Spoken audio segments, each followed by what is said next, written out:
God, it's so beautiful. I'm sure that's the thought that went through everyone's heads when Monster Hunter World was revealed at E3 this year. I mean, a fully HD Monster Hunter game with no load times in between areas and brand new monsters and mechanics? Who the hell's gonna say no to that? Now everyone is hyped as hell for it. Oh, you wanna know what my reaction was?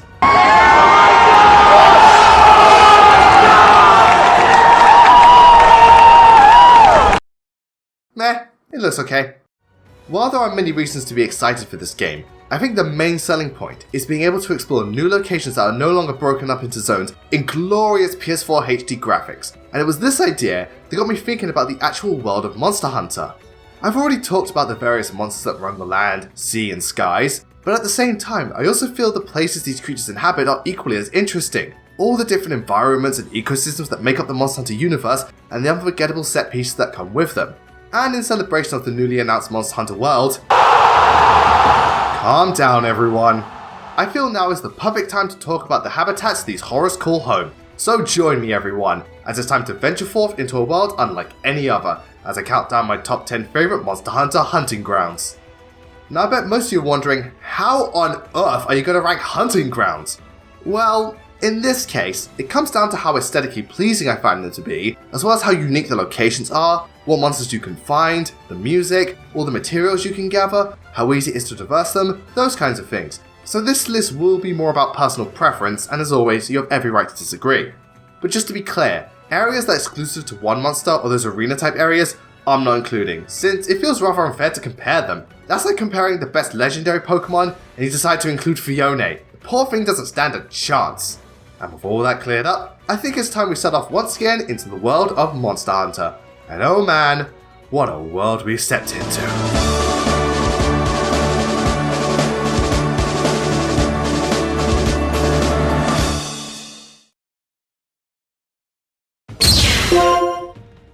Everwood. So we're starting this list off with one of the most out of left field hunting grounds in this series. This will certainly make things interesting. Well, even though this particular area is arguably one of the more arbitrary grounds, I always felt that Everwood was one of the most charming and exciting locations to explore, as you never know what to expect every time you go in, for better and for worse. Everwood is a strange sort of hunting ground, in a sense that there are a total of 12 sections of this map. However, each time you visit, you can only explore 5, and they are randomly generated each time you go on an expedition. This works both for and against Everwood, as not knowing what you're going to find makes each trip very exciting, and you can run into God knows how many rare items and some incredibly cool looking locations.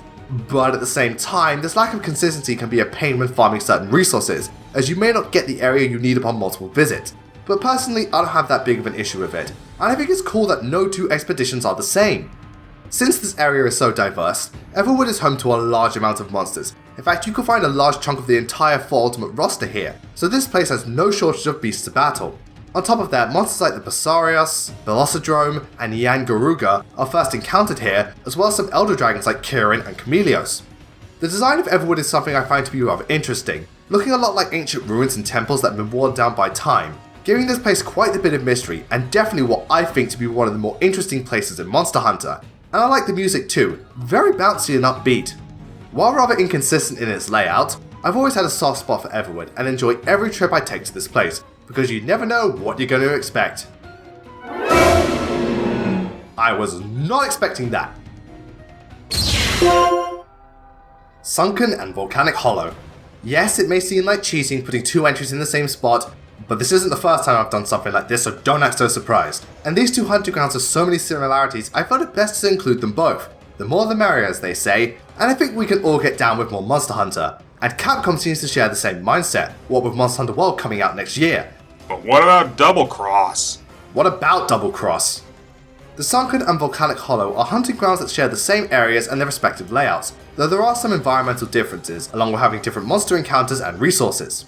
Both of these areas are well constructed, as each zone is nicely sized and very different in terms of design and arrangement, often having various ledges and climbable surfaces to make use out of 4 Ultimate's new mounting mechanic, as well as tons of items to gather, and they both look great. Though I was always a bigger fan of Sunken Hollow's cave aesthetic, as areas 2 and 3 I thought looked really nice in my opinion. Granted, Volcanic Hollow has an excellent atmosphere. Because of the different ecologies in each environment, both hunting grounds are host to a variety of monsters. Sunken Hollow tends to have the more early game beasts and those that dwell in the dark like Nursula, Tetsukaba and Gypsarus, and Volcanic Hollow, well, you can guess what kind of monsters you'll find there. And I generally have more fun in this area because of it. It's got my two favourite monsters after all. The music helps in this aspect too, as both of their respective themes sound great, with Sunken Hollow sounding very intense and blood pumping, whereas Volcanic Hollow is much more foreboding and unnerving. Though these areas are obviously similar yet different, both Sunken and Volcanic Hollow are what I find to be very solid and enjoyable hunting grounds, having a little bit of everything and doing just enough to tick all the boxes. Arctic Ridge. Ice levels have become a tried and true video game cliche, and for the most part they work out for the best. For the most part. Well, Monster Hunter is no stranger to ice levels, and the Arctic Ridge shows just how well this cliche can work, as I found this place to be such a fascinating landmass and had an atmosphere most grounds wish they could have, not to mention being home to one of the poster boys of Monster Hunter Generations. Though sadly it's the one I care for the least, but hey, counts for something, right? The Arctic Ridge is an interesting location. As for starters, it's a remake of the Snowy Mountains from Monster Hunter 2, and it's also probably one of the smallest hunting grounds in the entire franchise, not counting the ones that are just one area of course. Most of the zones aren't very big and you can traverse them in no time flat, which is ironic when you consider it's the Gammoth's natural habitat. Well, at least this thing has an easy time getting around.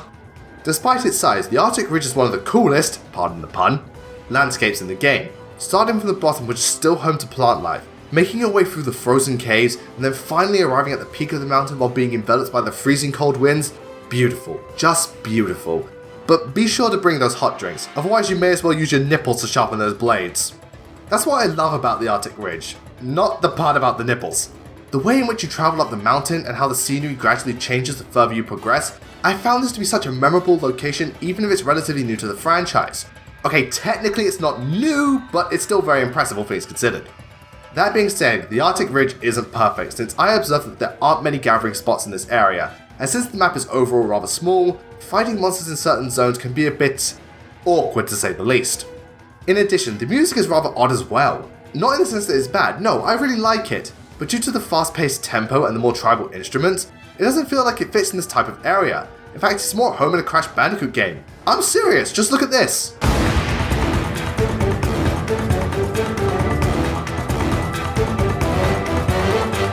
Told you so.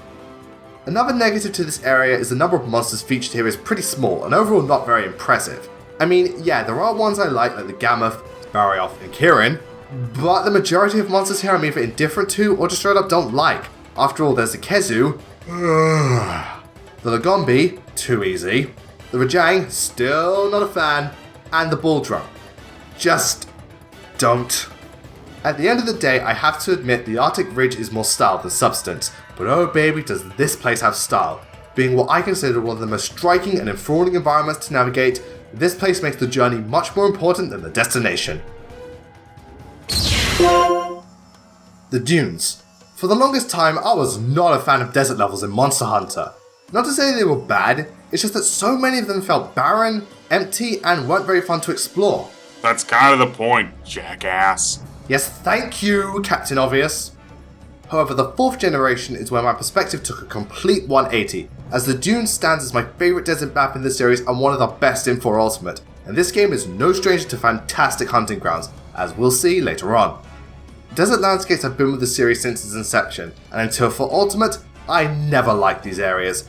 I found them to be visually boring, unnecessarily large, tedious to traverse, and just not a very pleasant time. The Dunes, however, fixed all of this. First off, the Dunes is actually a remake of the old desert from the original Monster Hunter, only now it's been updated to suit the current game engine, and holy crap does it do wonders! Right off the bat, for a sand-covered map, I think it looks wonderful. The landscapes vary greatly in terms of size and scale, and each area is different, yet unique, along with having more interesting things in the environment either through the use of various structures or actual plant life. Plus, there are quite a few cool cave areas that are a nice break from the scorching sands, and this place looks even better at night. God, I love that atmosphere. The Dunes is also much easier to traverse, as the landscape is overall smaller than most desert maps, along with having a crap ton of resources to gather in just about every part of this place, so it makes each trip more than worth it, especially when you consider you get to listen to that awesome battle music. That slow build up and steady tempo really makes your toes tap. Good stuff, I tell you, good stuff. One aspect that I must admit these hunting grounds have always done right is monster encounters, and this holds true for the dunes. As there are so many different species to encounter, I'm otherwise spoiled for choice. From the Celtis Queen, to the Cephadrome, Tigrex, Diablos, it's even home to the flagship monster for Ultimate, the Seregios, and that baby is one hell of a flagship monster. It's certainly interesting to see the series do a complete 180 on me when it came to my opinion about those dull deserts, but that goes to show just how great the dunes is. Fixing all the problems I had and delivering one of my favourite locations in 4 Ultimate, there's a reason I consider this the best game in the franchise. Though hopefully, Monster Hunter World can claim that title for itself. It looks so beautiful! Ancestral Steep. Every video game has that main area or level that sticks out in the player's mind and is often the most memorable part of the game. From World 1-1 to Green Hill Zone, Insanity Beach, Corneria, Mute City, Yharnam, and in the case of 4 Ultimate, Ancestral Steep. For the 4th generation of Monster Hunter, Capcom knew they had to make a hunting ground that would keep players coming back for more and make the best out of the game's new features. And well, considering this baby just missed out on the top 5 spot, I think they've done a good job. The first hunting ground in each game tend to be the more prominently featured throughout the entire adventure. As such, they often have to be catered to a wide variety of different monsters and plentiful in both size and substance, and Ancestral Steep has all that covered. I really like how this area looks. It has loads of colourful and interesting locations that range from caves, forested areas, and even rocky mountainsides, along with a very uneven landscape that allows hunters ample opportunities to make use out of aerial attacks. Since each area is vastly different, there are tons of resources to gather here, and it's an excellent spot for gathering sessions. Just expect a lot of climbing and falling. Man, I feel so sorry for the legs of those hunters. I'm surprised they don't end up looking like this. As is tradition, the starting areas will often have a crap ton of monsters to fight, and the Ancestral Steep has got them in spades.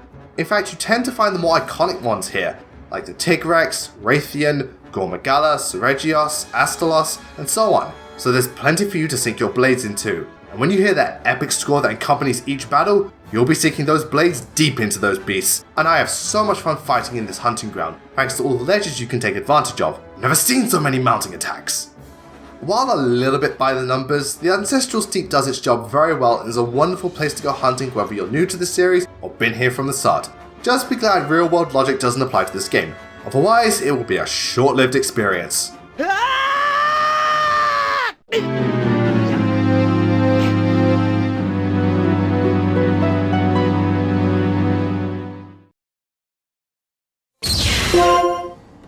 Heaven's Mount. With a name like that, you'd expect this to be the final area of the game or home to one of the last Elder Dragons. And while that's not exactly the case, I will say this has to be one of the most epic battlegrounds in the series, and home to some of the toughest non-Elder Dragon monsters in the game, so you better be prepared when going in, because if you're not, well then you've just booked yourself a one-way ticket to heaven, after going through literal hell! As the name suggests, Heaven's Mount is a hunting ground located near the peak of a mountain. Naturally, most of the landscape is very vertical and rather disjointed, which gives off the impression of a very unstable environment, and you'll find yourself doing a lot of climbing just to get around this place. Though the zones are rather small, yet quite the marvel to look at, so at the very least all that climbing has merit to it. Just try not to fall off and... For the sake of those hunters, I hope we see an end to this running gag. Due to its size and disorderly layout, there aren't too many resources to gather here, but I will say this is one of the better areas to gather ores, and this is where you tend to find the rarer materials, so it's certainly worth the trip. If you can survive, that is. Because of its location, Heaven's Mount doesn't host many monsters. Instead, it features a lot of the stronger monsters in the game and the very famous ones like the Rathalos, Tigrex, Gormagala, and Sonoga, so it's more quality rather than quantity. Plus, this is one of the hunting grounds where the environment can really be used to both you and your enemy's advantage, as there are plenty of ways for you to land aerial attacks and fight at different altitudes. But be aware of your surroundings, as there is not much space to move around and hide, and good chunks of the environment can literally crumble underneath your feet. Though I always enjoyed how it made each battle much more intense and exciting, topped up with that epic score that comes with it, being just so powerful and in your face right from the start. As your journey in Monster Hunter comes to a close, you tend to be thrust into some of the most dangerous and hectic parts of this world, and Heaven's Mount symbolizes your skills as a hunter and how far you come. So don't hold back, keep pushing forward, do the impossible, see the invisible, be the one to pierce the heavens, and believe in the blazing knight that believes in you. Volcano. Of course, Monster Hunter has the obligatory lava level. Heck, they pretty much have one in each game. I mean, when you've got 5 breeding wyverns, lava leviathans, and whatever the hell this is, having a volcano area is kind of a given. I felt the generation that really knew how to turn up the heat was Generation 3, as this game's Volcano is an amazing spectacle to witness both in and out of battles, and my god is it home to some of the most intense fights in the game. It's like they always say, third time's the charm. Hey, now that doesn't count! Or that one. Or that one. Or that one. I get the message already. Volcanoes in Monster Hunter are naturally very hot, very large, and very dangerous. Free Ultimate is no different, as with a few exceptions, the majority of the map is quite big, but never to the point where travelling across it is tedious, and the surrounding landscape is a thing of beauty. Starting out with a slightly barren and run-down grassy area, moving on to an ash-covered and rock-hard base, ascending into the red-hot heart of the volcano, and finally ending at the peak where you see the lava erupting across a crimson sky. Oh god, just talking about it is making my mouth water at what Monster Hunter World is going to look like. As you move up the volcano, there's a decent amount of items to collect, with the last 2 areas being home to the really good stuff, though getting there is easier said than done when you meet the inhabitants. It doesn't take a rocket scientist to figure out that this place is home to mostly fire-based monsters, and there are no shortage of them in Free Ultimate, from Agnactor to the Brachydios, Volvidon, and even Smiley McGee. Hello. Granted, the variety of monsters is rather small, but like with Heaven's Mount, it's more about quality rather than quantity. Not to mention the music here is brilliant, and when you're fighting a colossal beast at the peak of a volcano that's erupting around you, suddenly the term epic seems like an understatement. At this point, the lava level hunting ground will forever be a staple of the franchise, so don't expect it to be leaving us anytime soon. And considering how great this habitat was in the 3rd generation, I am more than happy to see it again and again. Frozen Seaway. Once again, we have another ice level on this list. I told you this is a tried and true cliche, and this time we have what I think is the best ice level in Monster Hunter. I absolutely love the Frozen Seaway. Such beautiful landscapes, so many monsters to fight, hugely unique and diversified areas. Good lord, did this hunting ground hit the big time. And considering all the great ice levels we've had in the past, that is not something to be taken lightly. The Frozen Seaway, as far as hunting grounds go, has all the stuff you'd expect from an ice zone. Caves, frozen lakes, snowy plains, all that jazz. Though in 4 Ultimate I think they look fantastic. The colours used here are much more vibrant than the previous entries, and they really pop out against the northern light sky. The cracks and the reflections across the frozen river are wonderful, each area is visually distinct and has standout features. Heck, even the caves look great thanks to the lighting, and the mountaintops have harsh blizzards to go alongside them. I swear the level of detail here is exquisite. Though I can't say the same for the music, since while it's good in parts, the overall composition is not to my liking. This place is also home to a substantial amount of resources, and there's just enough areas to climb and leap from to coincide with 4 Ultimate's new type of gameplay. But it never goes overboard, and it's a good thing too, since the amount of beasts that roam these glaciers is crazy enough as it is. Frozen Seaway is home to quite the hefty amount of monsters, some of which don't even feel like they belong in this type of ecosystem. Then again, when you have snakes the size of mountains, you tend to throw logic out the window, as you'll encounter the tidal Nargirala, Zamtrios, Kshala Diora, Zenoga, the list goes on. But I always have a fun time fighting in this battleground, even against monsters I'm not too fond of. No, we are still not friends yet. Ice-based battlefields have come in all shapes and sizes, and while they each have their own merits, for its beauty, bountiful amount of resources, and beasts to battle, Frozen Seaway stands as my favourite ice area in the entire franchise. At least, for now. Deserted Island. Oh god, the nostalgia! Okay, so for those who don't know, Monster Hunter Trials is my first experience of the series. While on reflection it's really not that good of a Monster Hunter game, and thankfully Free Ultimate was a million times better, I'll always have a soft spot for this one, and Deserted Island held so much nostalgic value for me, I simply had to put it on here. But even without my reminiscence-filled goggles, this is still one of the better hunting grounds in my opinion, and does such a great job in just about everything, I can't help but admire this lovely landscape, in all its low polygon, flat textured glory. Thank God this series is finally going into HD. For the franchise's first outing on a Nintendo console and ushering in the 3rd generation of the franchise, Monster Hunter Tri had to begin with an exceptional hunting ground that showed off exactly what it could do, and Deserted Island did all that and then some. Graphically speaking, I love the look of this place, low resolution notwithstanding. As you climb up that hill and see the island over this jaw-dropping horizon, you know you're in for something good. Deserted islands are such a varied environment of different sizes and scenery that it's very easy to get lost in your surroundings, as the bulk of this place is mostly peaceful grasslands and caves, but the more you explore, you slowly start to see the water from the ocean seep its way into other areas, and you can even go swimming and gape at those majestic underwater caverns. This place has a very serene vibe to it, and sometimes it's just nice to take a stroll and admire the surroundings, especially when you consider the amount of items you can collect is almost overwhelming, and you'll find yourself coming back to this place over and over again for whatever you may need. Just be careful when going after the monster guts, because a certain somebody likes to make the experience so much more I'm gonna feel that in the morning. On the subject of the Gyakris, Deserted Island is home to quite possibly the largest number of monsters in Free Ultimate. Heck, you can find just about every monster in the game here minus the kitchen sink. You've got your Rathalos, your Nagakuga, your Brachidios, your Diablos, your Jaggies, your Ludroths, your Zenogas, your... What the fuck? What's this thing doing here? Man, not being in its natural habitat makes it look even more stupid than usual. Oh shit, I think he heard me. Yep, it definitely heard me.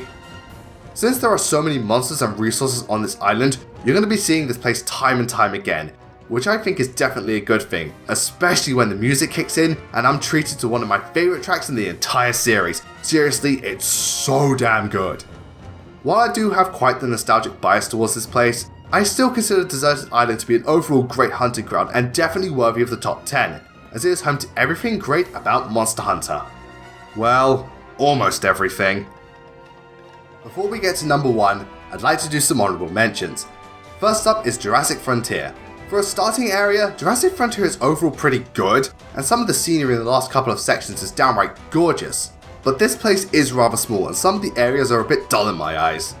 Next up is Forest and Hills. Despite being one of the first featured in the series, Forest and Hills has held up surprisingly well after all these years, thanks to its simple yet effective layout, as well as some very cool looking environments. But at the same time, it can be a little too simple in some places, and it's overall pretty small, but it's still good in my opinion. After that, there's Tundra. Tundra has proved once again that ice levels just work for some reason, as this place has a chilling atmosphere, again no pun intended, good amount of resources and a wonderful score to go with it. However, the monster variety here is very low and the landscape is very flat in most areas, so I think it's good, but not great. Moving on, we have the Volcano from Monster Hunter 2. This generation's volcano was quite the sight to behold, being rather large and a great place to gather resources, along with being home to a wide variety of monsters, and even though I do like this area, I didn't think it was good enough to make it into the top 10. And finally, there's Primal Forest. This is definitely one of the most colourful areas in the game, and I think it looks absolutely stunning. Plus, the amount of resources and monsters featured here is immense. Though honestly, I was never a fan of how this landscape was designed from a more technical standpoint aside from Area 3. Though I still do like this place. Anyway, with that out of the way, on to the number 1 entry.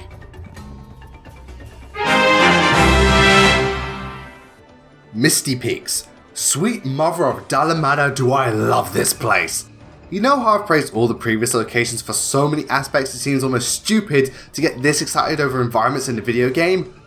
Yeah, it kinda is. Well, take everything those areas did well, and times it by 100, no better yet, make it 200, and voila, you've got Misty Peaks. This is without a doubt my favourite hunting ground in the entire franchise, doing literally everything so damn well and still managing to be one of the most unique, captivating and exciting areas I've had the pleasure of exploring. Misty Peaks, I don't know what you sniffed to be this good, but whatever it is, it can't be legal. And I want it. And I want it now! Blazing Night does not condone the use of inhaling illegal substances. We think. Right off the bat, I think just about anyone can agree that what you're looking at right now is just gorgeous. Misty Peaks is a breathtaking landscape surrounded in bamboo forests, luscious waterfalls, radiant caves, rocky mountains, small bodies of water and plant life. Good lord, this place is just so beautiful and almost otherworldly that I'm blown away by how it looks even to this day. In fact, at night time it looks even better with the moon casting its light across the sky, as well as the small things like the fireflies dancing about in the air. Ah, this is the perfect place to calm one's mind and be one with the universe. Do you think this is where Zenyatta goes for a holiday? A chance to focus.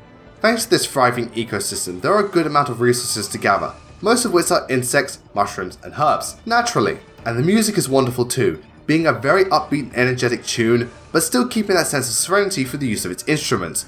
Plus each area is just the right size, not too large to the point of which traversing it becomes a pain, but not too small where it makes fighting monsters a very claustrophobic experience.